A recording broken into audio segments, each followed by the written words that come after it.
여러분 혹시 광장에서 또 공원에서 또 많은 사람들이 있는 그 공간에서 예수 그리스도의 복음을 증거해 본 적이 있으십니까?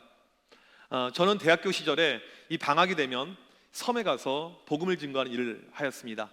겨울, 여름 이때 여러 번에 걸쳐서 매번 방학 때마다 가서 복음을 증거했습니다.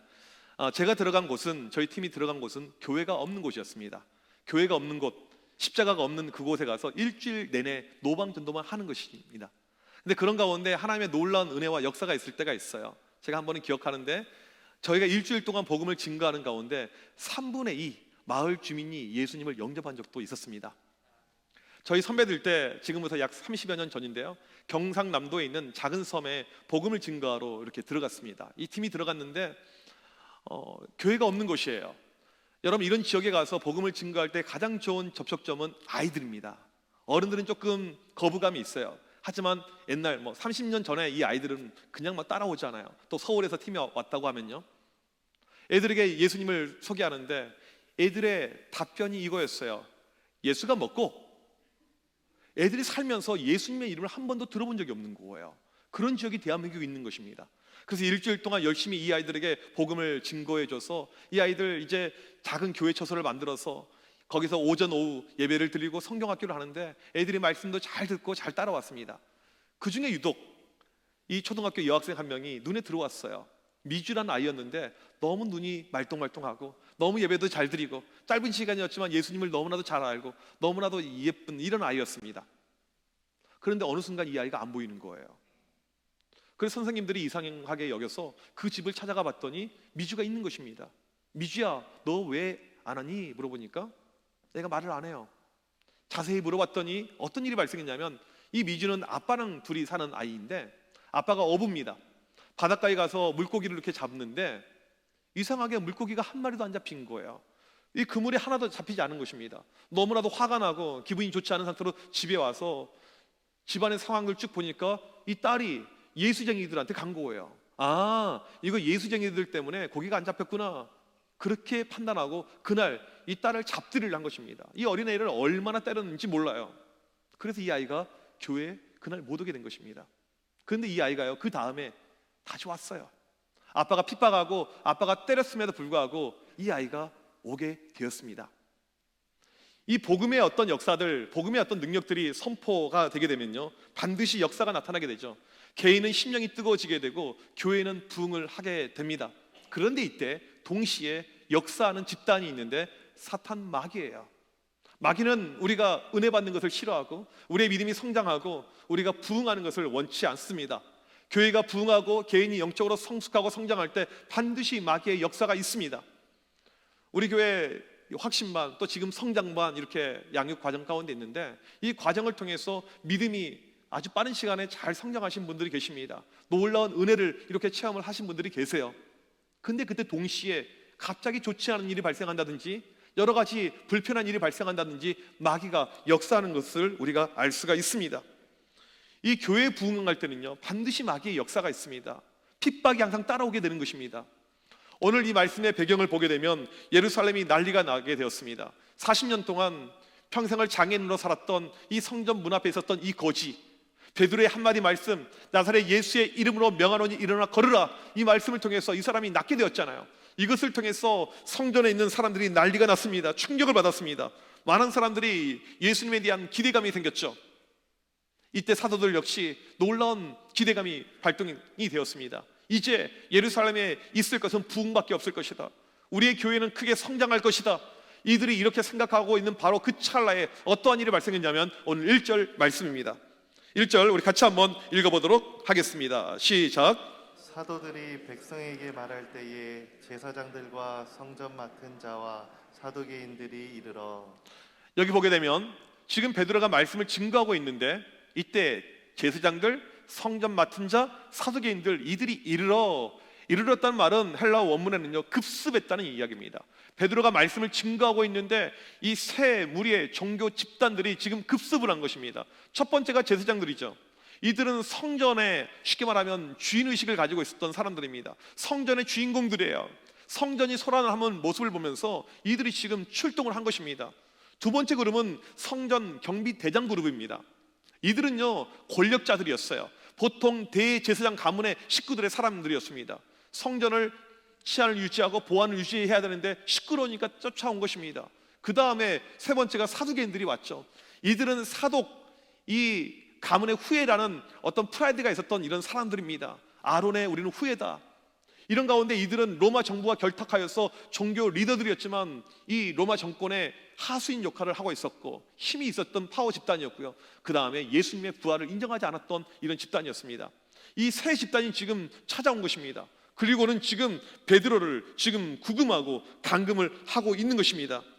지금 왜 이들이 급습을 하였는가? 어떠한 분위기냐면요, 성전에서 지금 이 사람이 고침을 받았잖아요.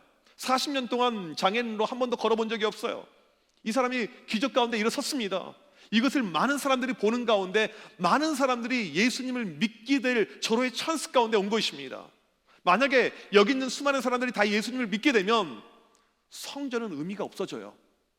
그러니까 성전의 주인공인 이 제사장들은 이건 안 된다고 생각한 것이죠. 성전을 지키고 있었던 이 관리 대장도 안 된다고 보는 것입니다. 특별히 사두개인들 권력 집단입니다. 로마 정부에 결탁이 되어져 있어요. 로마 정부가 약해집니다. 안 된다는 거예요. 자기들의 기득권, 자기들의 이득, 여기에 대한 손실이 발생하니까 지금 급습해서 베드로를 체포를 한 것입니다. 이것은 초대교회에 찾아온 첫 번째 위기였습니다. 교회가 부흥하려고 하고 교회가 성장하려고 하니까 마귀가 역사를 한 것입니다. 이 종교 집단, 이 지도자들 배후에는 사탄 마귀가 있었던 것이죠. 그들을 지금 잡아들인 것입니다. 교회가 부흥이 되면 마귀는 결코 참을 수가 없습니다. 결코 일어나서는 안 된 일이 심령의 부흥들, 교회의 부흥이죠. 마귀는 원치 않습니다. 이때 환란이 찾아왔습니다. 큰 환란들, 생각지도 않은 교회의 위기가 찾아왔는데 동시에 또 어떤 일이 발생했냐면 4절 말씀 같이 읽어보도록 하겠습니다. 시작. 말씀을 들은 사람 중에 믿는 자가 많으니 남자의 수가 약 5천이나 되었더라. 지금 마귀가 역사하는데 어떤 일이 발생합니까? 믿는 자들이 오히려 늘어나게 됩니다. 베드로, 요한이 지금 잡혀 들어갔는데 오히려 믿는 자가 늘어나는 역사가 발생합니다. 신기하죠? 이 교회 부흥의 어떤 그림을 보게 되면요, 핍박과 박해 가운데 오히려 교회가 부흥합니다. 이 교회사를 보게 되면, 기독교 역사를 보게 되면 항상 패턴이에요. 반드시 교회 부흥에는요 핍박과 박해가 있는데 이것을 뚫고 교회는 부흥을 합니다. 우리나라 교회 이 역사만 보더라도요, 조선 말기에 이 땅에 복음이 들어오게 되었습니다. 얼마나 많은 순교자가 발생했습니까? 멀리 갈 것도 없어요. 우리 마포 이 절주산에 가보게 되면 이 순교자들 이런 모습이 나와 있지 않아요? 예수 믿는다는 이유로 엄청나게 많은 사람들이 죽었습니다. 일제시대 때 이 교회 지도자들, 이 교회 리더들이 감옥에 구금이 되어서 많이 순교를 당하게 되었습니다. 6.25 때도 마찬가지죠. 얼마나 많은 분들이 이 고난과 고통 가운데 또한 죽음을 당했는지 모릅니다. 기독교의 역사는요, 이 순교의 역사, 핍박의 역사입니다. 이것을 뚫고 나갈 때 기독교가 성장을 하게 된 것입니다. 제가 군에 있을 때 우리 부대장이었던 이분은 독실한 불교 신자였습니다. 근데 저는 살면서 그렇게 이 강렬한 불교 신자를 본 적이 없어요. 보통은 이 불자들 그냥 절에 한 번씩 왔다 갔다 하는데 이분은요 부대 안에 법당을 만들어 놓고요 전 부대원의 이 불교와 이걸 외쳤던 분입니다. 그러니까 교회를 핍박을 하는 거예요. 교회 예배를 못 드리게 하고요, 이 교회 가는 것도 못 가게 하고 여러 가지 힘들었습니다. 그러니까 우리의 어떤 기도 제목은요 예배를 무사히 드리는 것, 이것이 기도 제목이었고, 그 다음에 핍박과 환난 속에서도 교회 한번 가는 것, 이것이 기도 제목이었습니다.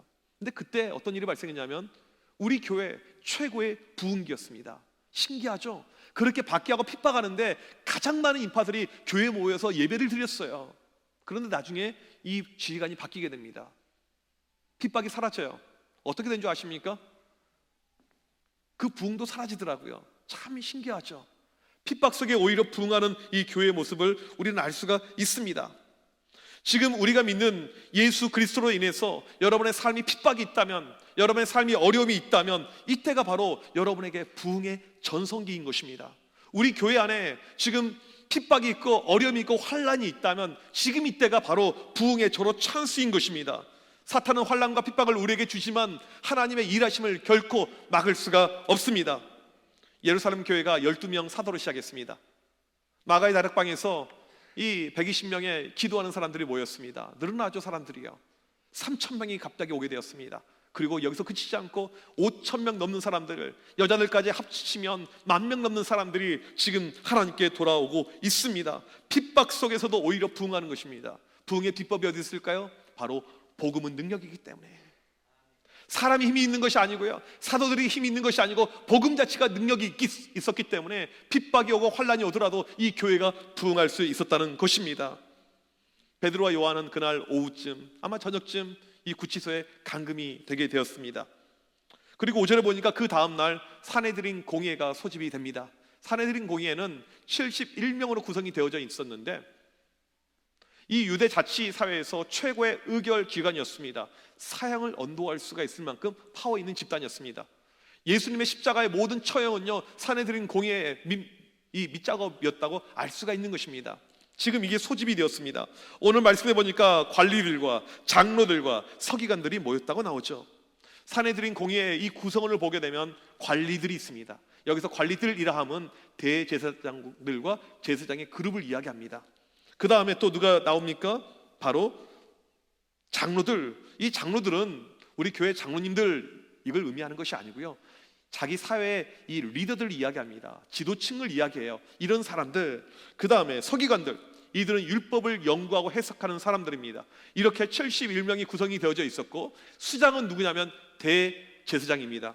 오늘 말씀 6절에 보니까 이 리더의 이름들이 나오죠. 대제사장 안나스, 직전 대제사장이었고, 가야바, 현직 대제사장입니다. 무서운 권력자들입니다. 이들이 지금 등장을 한 거예요.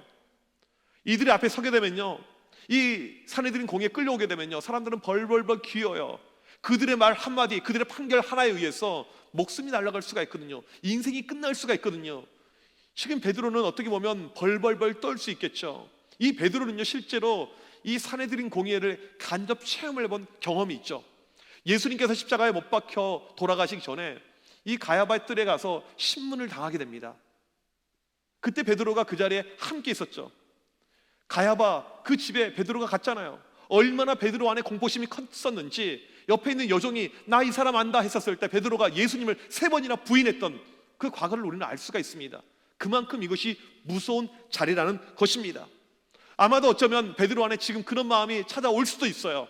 아하, 우리 주님이 이렇게 잡혀오셨구나, 우리 주님이 이렇게 고초를 당하셨구나, 그리고 마지막에 죽임을 당하셨구나, 나도 잘못하면 그렇게 당할 수 있겠구나, 이런 마음이 충분히 들을 수 있는 상황이었습니다. 신문이 시작이 됩니다. 7절에 이들이 묻습니다. 너희가 무슨 권세와 누구의 이름으로 이 일을 행하였느냐? 아주 무서운 톤의 목소리가 들려지는 거예요. 너희들 이게 무슨 행동이냐? 말해봐라. 말을 참 잘해야 돼요. 지금 분위기가요, 어떤 분위기냐면요, 남영동 대공분실 분위기예요. 저는 남영동이 이 근처에 있는 걸 알고 깜짝 놀랐습니다. 무서운 곳이잖아요. 수많은 고문들이 자행이 되었고 수많은 피해자들이 나왔던 것이 저 밑에 있는 남영동이잖아요. 이 남영동에서 고문을 받는 이런 분위기가 지금 연출이 되는 것입니다. 말을 잘해야 돼요. 말 잘못하게 되면 목숨이 날아갈 수 있는 이런 상황입니다. 이런 찰나예요. 이때 베드로가 어떻게 이야기를 하냐면 8절 우리 다 같이 한번 읽어보도록 하겠습니다. 시작. 이에 베드로가 성령이 충만하여 이르되 백성의 관리들과 장로들아. 이 8절 말씀을 보게 되면 베드로의 음성은 들리지 않습니다. 베드로가 무엇을 말했는지는 뒤에 나오고 먼저 베드로의 상태를 이야기해 줘요. 베드로의 상태가 어떤 상태냐면 성령이 충만하여, 이것을 강조하면서 이야기를 해주고 있습니다. 과거 베드로는요, 겁쟁이였죠. 핍박, 환란, 조금만 낌새만 있으면 도망을 갔던, 부인했던 것이 베드로의 모습인데 이 베드로가 달라진 것을 이야기합니다. 무엇으로 달라졌습니까? 성령으로, 성령 충만으로 베드로가 완전히 달라지게 되었습니다. 물러서지 않아요. 베드로에게는 공포, 어떤 두려움 전혀 없습니다. 위기의 순간이었지만 베드로는 오히려 담담했습니다. 왜요? 그에게는 성령 충만이 있었기 때문에. 여러분, 성령의 지배를 받는 사람은요, 어떠한 어려움이 오더라도요, 겁이 없습니다. 두려움이 없어요. 왜요? 성령께서 끊임없이 우리에게 말씀해 주거든요. 하나님이 너와 함께 하신다, 하나님이 너를 붙잡아 주신다, 그 음성을 들려주시기 때문에 어떠한 어려움이 오더라도 성령의 사람에게는요, 걱정이 없는 것입니다. 디모데후서 1장 7절 말씀에 보게 되면 하나님이 우리에게 주신 것은 두려워하는 마음이 아니요 오직 능력과 사랑과 절제하는 마음이니, 성령께서 우리에게 역사하시게 되면요, 우리 가운데 두려운 마음이 전혀 없습니다. 능력이 있죠. 이 위기고 이 어려움이 있지만 내가 능히 감당할 수 있다라는 확신이 우리에게 있는 것입니다. 우리에게 필요한 것은요, 이 성령의 역사예요. 성령 충만만 있다면 어떠한 어려움이 오더라도 여러분들 두려움, 걱정, 근심할 이유가 전혀 없습니다. 이 성령 충만한 베드로, 그 순간에 주님께서 주셨던 말씀이 그에게 떠오르게 됩니다. 여러분, 이 믿음의 사람은요, 위기의 순간에 하나님의 말씀이 떠오르게 되어 있습니다. 그리고 이 말씀을 통해서 이기게 되는 것이죠. 에베소서 6장에 보게 되면 사탄 마귀와의 싸움에서 우리가 이길 수 있는 성령의 검을 이야기하는데, 그게 말씀이 있죠. 말씀이 있을 때 우리는 이기게 됩니다. 지금 우리 성장반을 시작하게 되었는데, 성장반 1과 그리스도 안에서의 새로운 생활을 이야기하는데, 그리스도 안에서 어떻게 우리가 새로운 생활을 가지고 살 수 있는가, 첫 번째가 말씀 중심의 삶이에요. 말씀 중심의 삶. 그래서 이게 공부가 좀 이렇게 많아요. 매일 큐티 해야 되죠. 하루 성경 3장씩 읽어야 되죠. 또 암송해야 되죠. 이걸요 또 찍어서 올려야 돼요. 저한테 숙제를 다 검사를 맡아야 돼요. 심지어 지금 설교를 듣고 있는데 메모하고 있습니다. 말씀에 더 집중하기 위해서. 이 모든 것이 다 숙제입니다. 왜 이런 것을 시킬까요? 여러분이 말씀 중심으로 살지 않으면 사탄 마귀와의 싸움에서 이길 수가 없습니다. 그런데 이것이 교회로 오래 다닌다고 자연스럽게 말씀 중심의 삶이 되느냐? 아니에요. 그렇게 절대 되지 않습니다. 훈련이 필요한 것이죠. 끊임없는 내 안에 있는 영적인 훈련을 통해서만이 우리가 말씀 중심의 삶을 살 수가 있는 것입니다. 지금 이 베드로에게 이 고난의 순간, 어려움의 순간에 떠올랐던 말씀 한 구절이 있습니다. 마태복음 10장 19절 20절 말씀입니다. 우리 다 같이 한번 읽어보도록 하겠습니다. 시작. 너희를 넘겨줄 때에 어떻게 또는 무엇을 말할까 염려하지 말라. 그때에 너희에게 할 말을 주시리니 말하는 이가 너희가 아니라 너희 속에서 말씀하시는 이 곧 너희 아버지의 성령이시니라. 마치 주님께서 예언하셨듯이 이 베드로에게 전에 말씀해 주셨습니다. 너 나중에 감옥에 들어갈 터인데, 너 나중에 구금될 터인데, 나중에 핍박이 올 텐데 그때 걱정하지 말라. 너 사내들인 공의의 대제사장 앞에 서게 될 터인데 걱정하지 말라. 그때 너의 입에 나오는 말씀 한마디로 네 목숨이 왔다 갔다 할 텐데 그때 걱정하지 말라. 성령을 통해서 내가 무엇을 말할지 내가 들려줄 것이다 라고 주님께서 약속해 주셨습니다.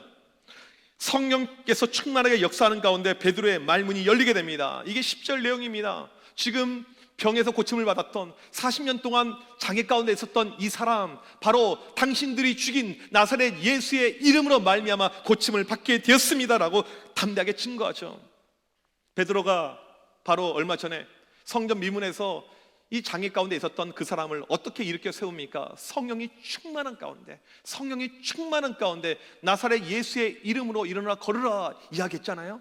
지금 공의 앞에서 동일해요. 성령 충만한 가운데 나사렛 예수의 이름을 다시 한번 선포를 하고 있습니다.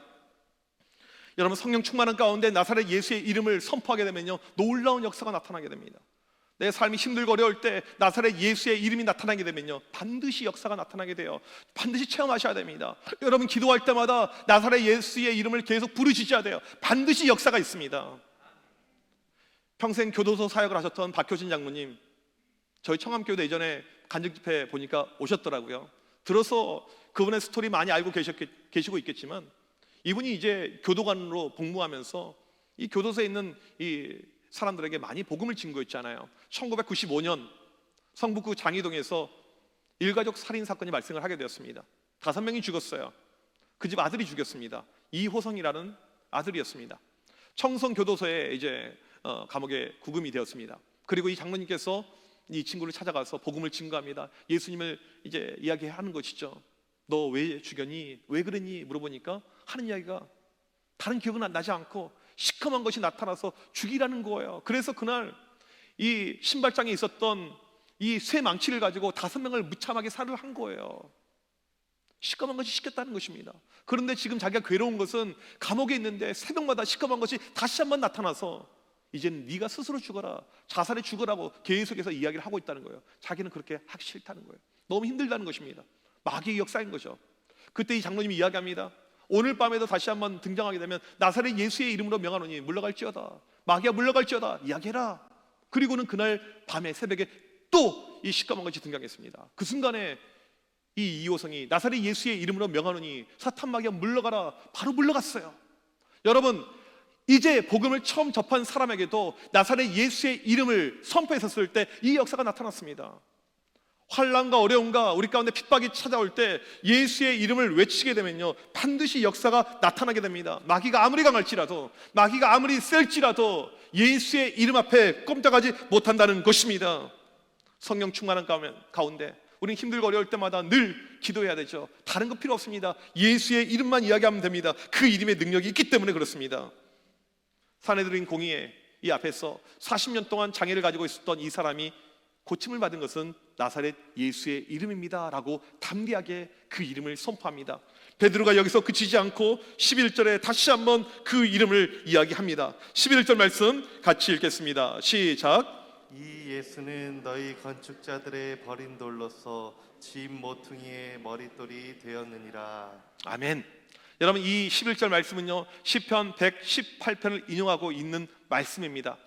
솔로몬이 성전을 건축할 때 야사가 있어요. 이건 정사가 아니고 야사이니까 참고해서 들으시길 바랍니다. 여러분, 성전을 건축하려면 이제 무엇이 필요합니까? 돌, 바위, 반석이 필요합니다. 이 건축물에서 중요한 것은 기초, 이 파운데이션이 가장 중요하죠. 이 돌을 가져와야 되는데 이제 크게 세 종류의 직업군이 있습니다. 먼저 석수가 있죠. 산에서 돌을 채굴합니다. 그리고 돌을 깨요. 밑으로 돌을 보내줍니다. 그럼 밑에서 운반하는 운반객이 있습니다.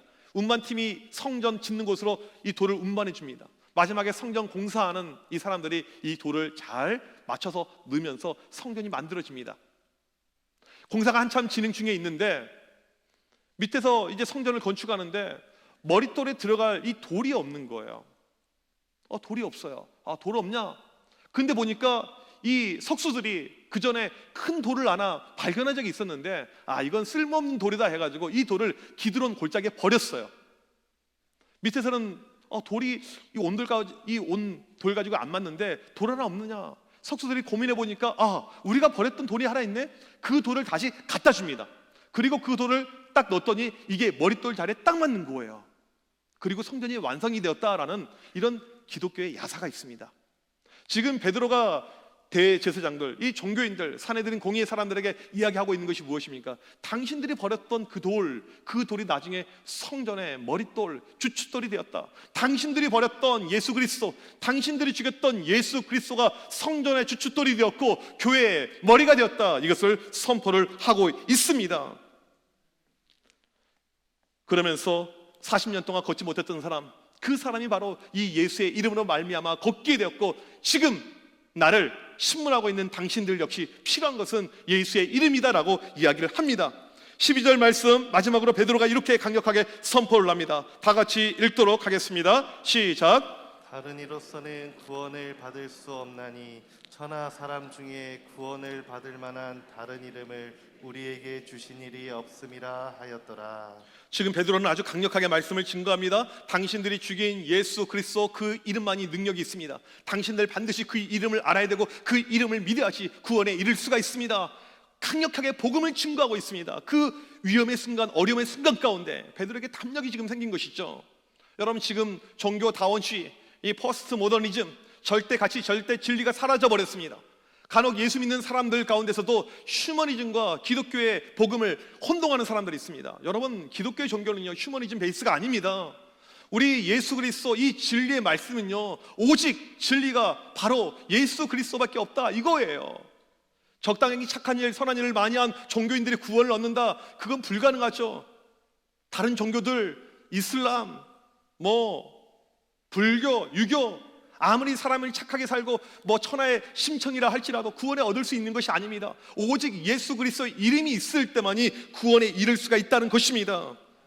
베드로에게는 겁이 없습니다. 담대하게 지금 이것을 선포하는 거예요. 그 사람들에게 지금 당신들에게 필요한 것은 오직 예수 그리스도의 이름입니다. 성령 충만하니까 증거를 할 수가 있습니다. 성령 충만한 사람은요 겁이 없습니다. 환난의 순간, 위기의 순간에 어떠한 겁도 없어요. 담대함이 있죠. 그리고 예수의 이름을 선포할 수가 있습니다. 성령의 사람은요 위기가 찾아오더라도요 능히 이길 수가 있습니다. 예수의 이름의 능력이 그에게 존재하니까. 코로나로 인해서 많은 교회들이 어려워하고 있습니다. 우리의 신앙에 위기가 찾아왔죠. 요즘에 이 오미크론 얼마나 많이 확산이 되어서 주변에 다 있잖아요. 식구들이나 친구들 가운데 코로나 안 걸린 사람들이 없고요.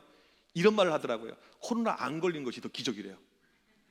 아마 지금 여기서 예배 드리고 계신 분들, 여러분들의 어떤 모습이 기적일 수가 있을 것입니다. 근데 문제는 무엇이냐면요, 이 코로나 바이러스의 그 증상보다 여기에 따른 어떤 이 부가적인 우리의 어떤 반응들, 리액션들이 너무나도 커져 버렸어요. 실은 제 주변에도 코로나 걸리신 분들이 많이 계시고 저희 식구들 가운데서도 있는데, 보면 일반적으로는 한 일주일 잠깐 쉬면 몸이 회복이 되는 이런 케이스입니다. 그런데 그냥 너무나도 큰 두려움을 가운데 교회를 그냥 끊거나 교회를 안 나오는 이런 경우가 훨씬 더 많아집니다.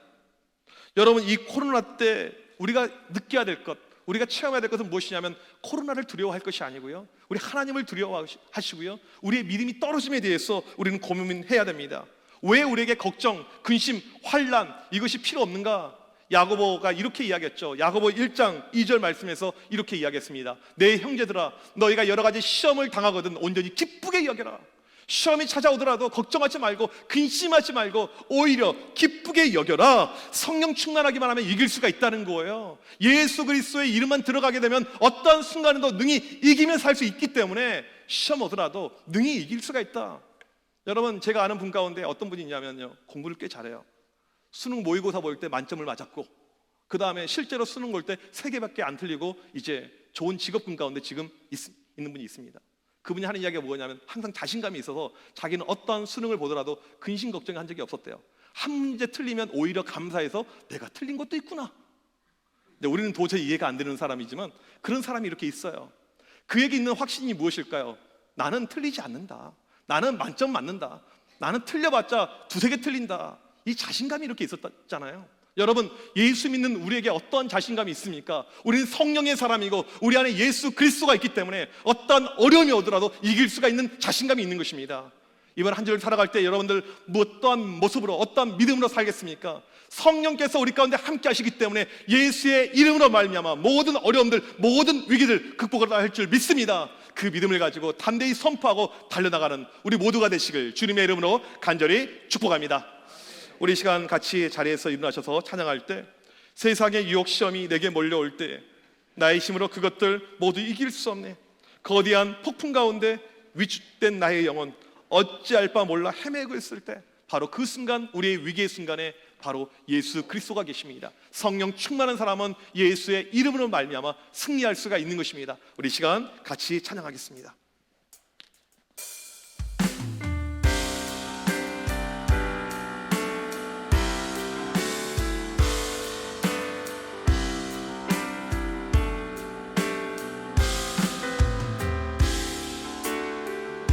세상의 유혹 시험이 내게 몰려올 때에 나의 힘으론 그것들 모두 이길 수 없네. 거대한 폭풍 가운데 위축된 나의 영혼 어찌할 바를 몰라 헤매이고 있을 때 주를 찬양, 손을 들고 찬양.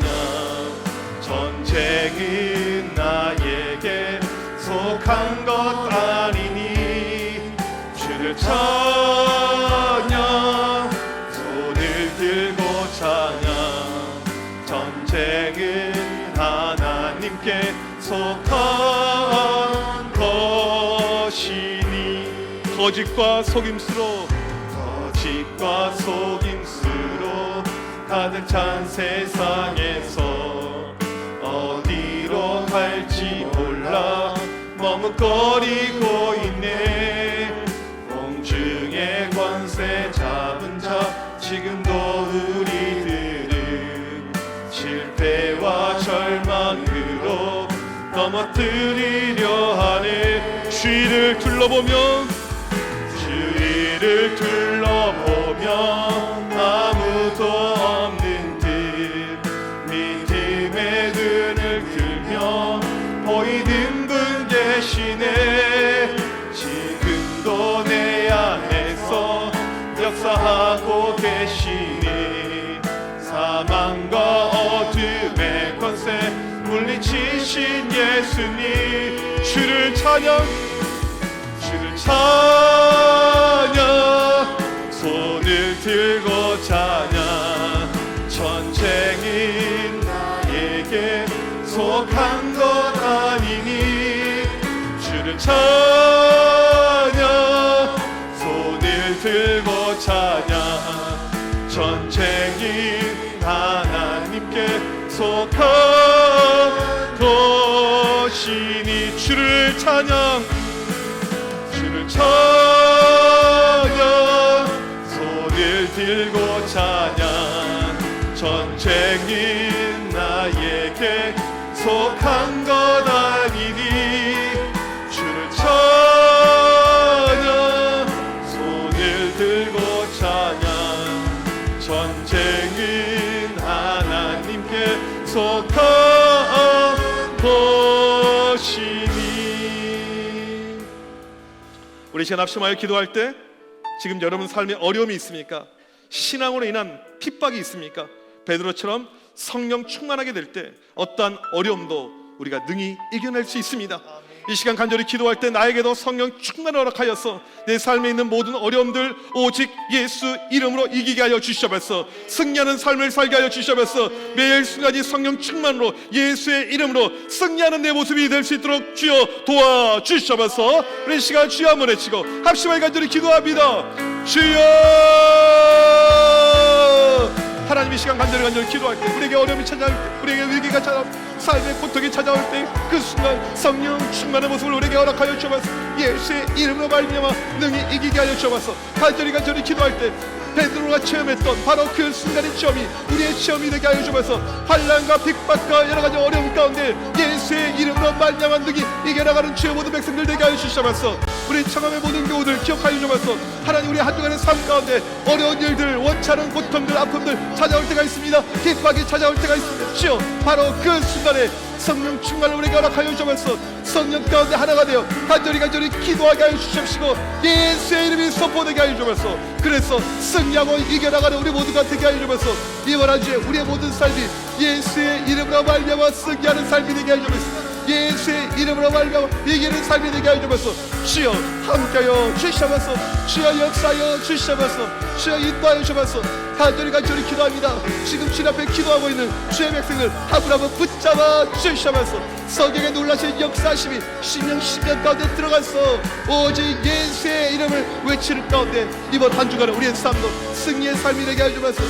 승리의 나팔을 올려버리게 하여 주옵시고 오직 승리하면서 주님을 찬양할 수 있는 주의 모든 백성들 낼 수 있도록 인도하여 주옵소서. 하나님 우리의 힘은 부족하지만 연약하지만 성령의 힘으로 말미암아 예수의 이름으로 승리하는 주의 백성들 되게 하여 주시옵소서.